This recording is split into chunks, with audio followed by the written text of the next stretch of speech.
오빠 솔직히 이제는 더 미룰 수 없는 거 알잖아. 원래 오빠 공무원 시험 합격하면 결혼하기로 했는데 벌써 그것도 2년이나 지났고 내 나이가 벌써 32이야. 우리 만난 지는 5년이 넘었고.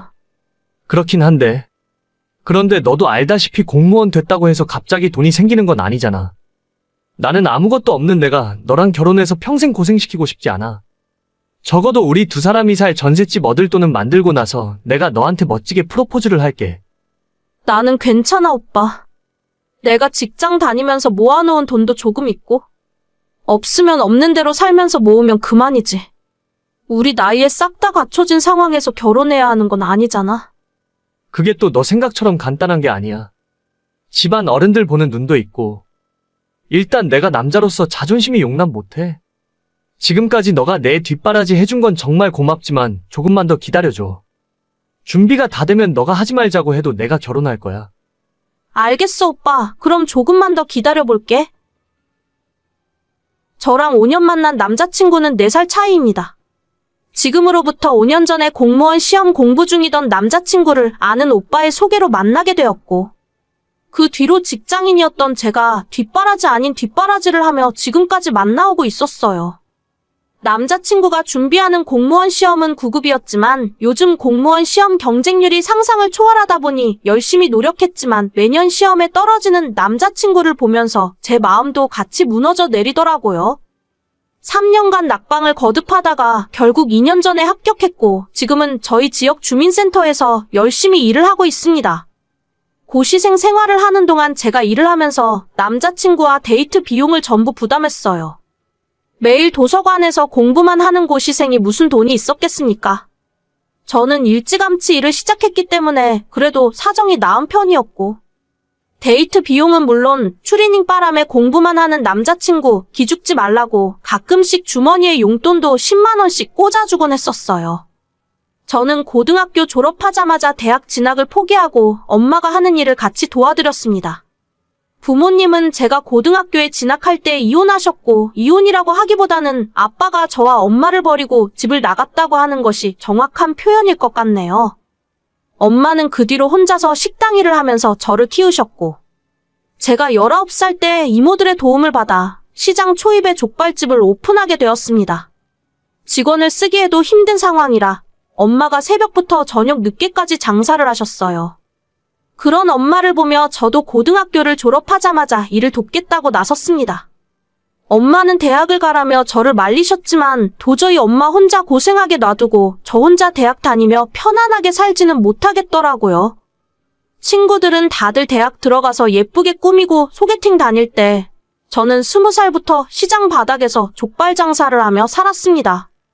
손질해서 족발 삶고 썰어서 포장하는 모든 과정 중에 힘들지 않은 건 단 하나도 없었지만 먹고 살기 위해 열심히 장사했어요. 덕분에 올해로 장사 10년 차가 된 지금은 먹고 사는데 지장은 없는 정도는 됩니다. 오빠, 오늘 퇴근하면 집에 가는 길에 우리 가게 들렀다가 가. 엄마가 오랜만에 오빠 불러서 족발 좀 싸주래. 가져가서 어머님, 아버님이랑 같이 저녁으로 먹어. 됐어. 나한테 그런 거 안 줘도 되니까 그냥 손님한테 팔아. 먹고 싶으면 돈 주고 사 먹을게. 아니야, 아까 엄마가 오빠 주려고 따로 빼놓은 거야. 어머님, 아버님도 족발 좋아하시잖아. 저번에 인사드렸을 때 족발 자주 드신다고 하셨어. 자주 먹긴 뭘 자주 먹어. 우리 엄마 냄새나서 족발 싫어해. 나한테 안 줘도 되니까 그냥 장사나 열심히 해. 그리고 나 오늘 늦게 끝나고 퇴근하면 바로 회식이라서 너네 가게 못 들려. 괜히 나 기다리지 마. 그래, 바쁘면 어쩔 수 없지. 회식 가서 술 너무 많이 먹지 마. 벌써부터 잔소리하기는. 아무튼 나 바쁘니까 나중에 다시 연락할게. 알겠어, 오빠 열심히 해. 원래 남자친구가 시험에 합격하면 저는 바로 결혼을 할 생각이었어요. 사실 제가 이야기는 안 했었지만 생각보다 엄마와 제 장사가 잘 되고 있거든요. 안 그래도 동네에서 맛있다고 소문이 나서 일하는 이모를 둘이나 뒀는데도 지금은 하루가 정신없이 바쁘게 지나갑니다. 정말 다행히도 오랜 단골 손님들에게 입소문이 나더니 그분들이 주변 사람들에게 소문을 좋게 내주셔서 지금은 꾸준하게 인터넷으로도 택배 주문이 들어와요. 시장에 있는 식당 매출과 인터넷으로 팔리는 매출이 거의 비슷비슷할 정도라서 엄마랑 저는 하루 종일 정신없이 족발을 삶아서 썰고 있습니다. 그렇게 장사가 잘 되는 덕분에 저는 진작에 남자친구와 함께 살 집을 한 채 장만할 수 있었지만 결혼 이야기가 진전이 되질 않으니 말할 타이밍이 없어서 지금까지도 집 이야기는 꺼내지도 못했습니다. 하지만 제가 결혼 이야기만 꺼내려고 하면 남자친구는 대화를 피했고 최근 들어서는 노골적으로 이전과는 다르게 냉랭한 모습이 보였어요. 생각해봤는데 나 도저히 너에게 어울리는 사람이 아닌 것 같아. 너 정도면 나보다 더 좋은 남자 만날 수 있을 거야. 우린 여기까지만 하자. 그게 무슨 소리야? 내가 오빠 두고 왜 다른 남자를 만나? 내가 시험 합격하면 돈 많이 벌어서 널 행복하게 해주고 싶었는데 나는 그런 능력이 없나 봐. 공무원 월급으로 언제 돈 모아서 전셋집이라도 구하겠어? 나 그런 거 필요 없다니까. 오빠는 결혼 이야기하면 왜 항상 돈 이야기만 해? 알다시피 우리 집이 잘 사는 것도 아닌데 너랑 나랑 결혼하면 둘 다 불행해져. 나야 그렇다 치고 너는 결혼하고 나면 홀어머니를 어떻게 하게? 돈도 없는데 모시고 살기라도 할 거야? 무슨 말을 그렇게 해? 오빠가 왜 우리 엄마 걱정을 하고 그러는데? 말이 그렇다는 거지. 그러니까 너랑 나랑 결혼해봐야 답이 안 나오는 상황이야. 나는 나랑 비슷한 조건의 여자를 찾을 테니까 너도 너랑 비슷한 남자 찾아. 오빠 여자 생겼어? 그런 이야기가 지금 왜 나와? 여자 생겼구나? 너랑 같이 일하는 여자니? 그런 여자 만나니까 시장에서 장사하는 내가 여자로 안 보여. 내가 진짜 말을 말아야지. 사람이 끼리끼리 어울리는 사람이 있는 거야. 솔직히 너랑 결혼했다간 꼼짝없이 몇 년 뒤에는 너네 엄마 모시고 살아야 할 것 같은데. 공무원 월급으로 내가 어떻게 감당하고 살겠냐? 알겠어. 더는 오빠랑 이야기하고 싶지 않으니까 여기서 끝내자. 내가 다 너를 위해서 한 이야기야. 너도 너랑 비슷한 수준의 남자를 찾아? 나중에 알고 보니 이미 몇 달 전에 같은 공무원 여자를 만나고 있었습니다. 사실 이미 몇 달 전부터 남자친구의 태도가 많이 달라졌기 때문에 어렴풋이 무슨 심경에 변화가 있긴 있구나 생각하고 있었죠. 그래서 헤어지자는 소리를 들었을 때도 큰 충격과 슬픔보다는 배신감에 몸서리치며 분노했죠. 지난 5년의 시간이 아깝고 이런 놈한테 농락당한 내 자신이 한심했지만 이제 와서 떠난 사람의 마음을 돌릴 수는 없었습니다. 그냥 다이짜 생각했고 오히려 더 일에 몰두하며 살았어요. 앞으로 다신 연락할 일 없다고 생각했는데 며칠 전 갑자기 연락이 오더라고요. 너 왜 지금까지 날 속이고 있었어? 뭐야, 갑자기 연락해서 이게 무슨 헛소리야? 아니, 너네 족발집 엄청 유명하잖아. 우리 사무실 사람들 중에 너네 엄마 가게 모르는 사람이 하나도 없더라. 얼마 전에 TV에도 나왔네. 그게 이제 와서 뭐가 중요해? 대체 무슨 말이 하고 싶은데? 하루에 매출 얼마씩 나와? 100만 원 넘게 벌어? 내가 그걸 말해줄 의무가 있어? 아, 빨리 얘기해봐. 100만 원 넘게 파냐고. 진짜 아무것도 모르네. 100만 원 팔아서 일하는 이모들 월급도 못 줘. 보통 500 정도 팔아. 됐냐? 뭐? 500? 족발 팔아서 한 달에 1억을 넘게 번다고? 하나하나 설명하기도 귀찮다. 쓸데없는 소리 계속 할 거라면 나 오빠 차단할게. 잠깐, 내가 생각해봤는데 우리 5년 만난 정이 있는데 어떻게 이대로 끝내? 일단 이번 주말에 잠깐 만날까? 내가 밥이라도 한번 사줄게. 진짜 정 떨어진다. 이런 남자가 뭐가 좋다고 5년 동안 쫓아다녔는지. 이제 차단할게. 앞으로 연락하지 마. 잠깐만, 내 말 좀 들어봐. 왜 돈 잘 번다고 미리 이야기 안 했어? 어디서 주워들었는지 제가 돈 많이 버는 줄 알고 연락을 하더라고요. 매출이 저 정도 나오는 건 맞아요.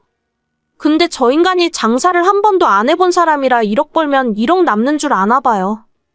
재료비에 인건비도 빼고 월세 빼고 세금도 따로 빼놓고 나면 그렇게 엄청난 부자는 아니고 엄마랑 먹고 살 정도 수준은 됩니다. 사실 그것보다 지난 5년 동안 제 옆에서 그렇게 봤으면서 어떻게 전혀 모르고 있었는지 그게 더 한심해요. 사람이 끼리끼리 맞는 사람이 있다고 하더니 그 말이 정말인가 봐요. 난 아무것도 필요 없으니 결혼만 하자고 했을 때도 눈치를 못 채다가 이제 와서 뒤늦게 이러는 걸 보면 너무 한심합니다.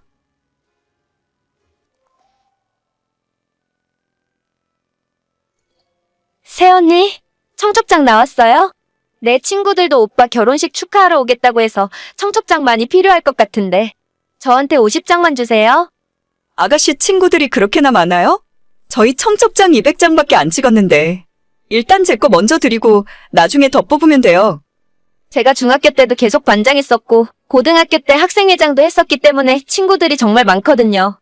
대학 친구들도 연락해보니까 이번에 거의 다 오겠다 하더라고요. 사실 50장도 정말 부족하긴 한데 멀리 사는 애들은 모바일 청첩장 보내면 되니까요. 그래요? 제가 친구가 많이 없어서 아가씨 친구들이라도 많이 오면 좋죠. 오늘 저녁에 일단 50장 먼저 드릴 테니까 모자라면 또 말씀하세요. 제 친구들이 우리 오빠랑 얼굴도 다 아는 사이기 때문에 얘기하니까 저를 봐서라도 많이 참석할 거예요. 한 100명 넘을지도 몰라요.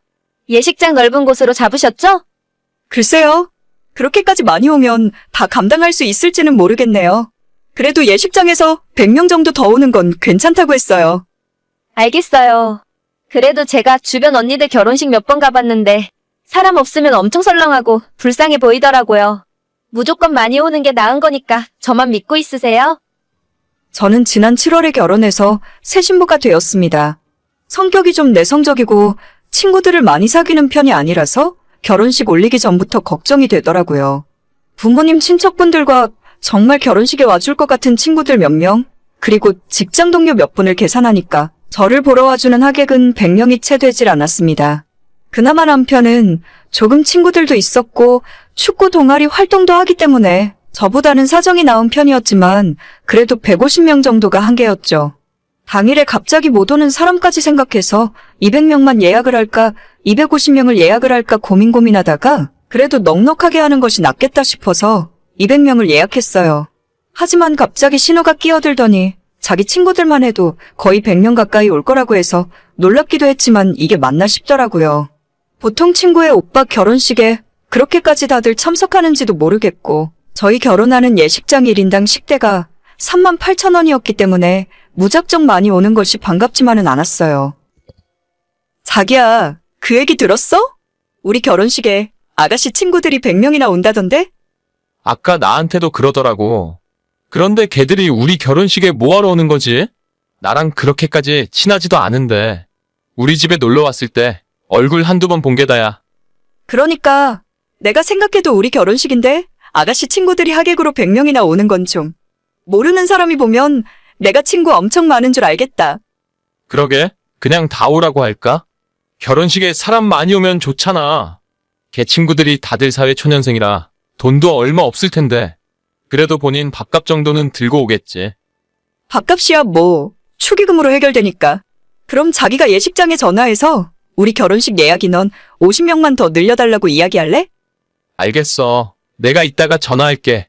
걔네들이 축가 같은 것도 불러줄 수 있다고 하길래 그것까지는 필요 없다고 했어. 그래, 나는 잘 알지도 못하는 친구들인데 축가까지 부탁하긴 좀 그렇지. 아무튼 아가씨 덕분에 결혼식에 사람 많이 오겠다. 내가 고마워한다고 전해줘. 그때까지만 해도 사람 많이 오는 것이 뭐가 문제겠냐 싶었어요. 축하해주러 온다는 것 자체가 고마운 일이었고 저희 결혼식을 위해서 신우가 이렇게까지 신경 써주는 것이 너무 감동이었죠. 그로부터 몇 달 후 저희 결혼식 날에 사람으로 꽉 차 있는 예식장을 보니 정말 기분이 좋더라고요. 제가 친구가 별로 없어서 예식장이 썰렁할까봐 항상 걱정이었는데 신우 덕분에 성대하게 마무리할 수 있어서 너무 고마웠습니다. 나중에 다 마무리가 되고 한숨 돌리고 나면 신우에게 작은 보답이라도 해야겠다고 생각하고 있었죠. 하지만 고마웠던 마음이 결혼식 축의금 정리를 시작하게 되면서 당황스러운 마음으로 바뀌었어요. 결혼식 날에 너무 정신이 없어서 정확하게 세진 못했지만 신우 쪽으로 나간 식권이 최소 80장은 넘었습니다. 하지만 축의금 명부에 있는 친구들의 이름은 50명이 채 되지 않았고 그마저도 5만 원 냈으면 양반이고 보통은 3만 원에 만 원 낸 사람도 많았습니다. 그중에 가장 악질은 3만 원 내고 식권을 4장 가져간 사람도 있었어요. 한 장에 3만 8천 원 하는 식권이 80장이나 나갔는데 신우 손님들이 내고 간 축의금은 다 합쳐도 120만 원밖에 안 되는 상황이었죠. 아무리 적게 잡아도 최소 200만 원은 적자였고 혹시나 제가 잘못 계산했거나 뭔가 빠뜨린 건 아닌가 싶어서 몇 번이고 다시 확인했습니다. 순간 골탕 먹이는 건가 싶어서 화가 났다가 생각해보니 신우 나이가 27인데 그 친구들이 돈이 있어봐야 얼마나 있겠나 싶었어요. 그냥 내 결혼식에 와준 것만 해도 감사하게 생각하자 싶어서 그냥 넘어가려 했는데 신혼여행 다녀오고 며칠 지나서 신우가 제게 연락을 하더라고요. 언니, 신혼여행은 잘 다녀왔어요? 우리 집에 한번 인사하러 올 거죠? 네, 가야죠. 아버님, 어머님한테 인사드리고 아가씨 줄 선물도 사왔으니까요. 진짜요? 내 선물까지 사왔어요? 다른 게 아니라 언니 결혼식 날에 내 친구들한테 들어온 축의금은 올 때 챙겨서 저한테 가져다 주세요. 네? 뭐라고요? 아가씨 친구들 축의금 낸 걸 돌려달라고요? 네, 맞아요.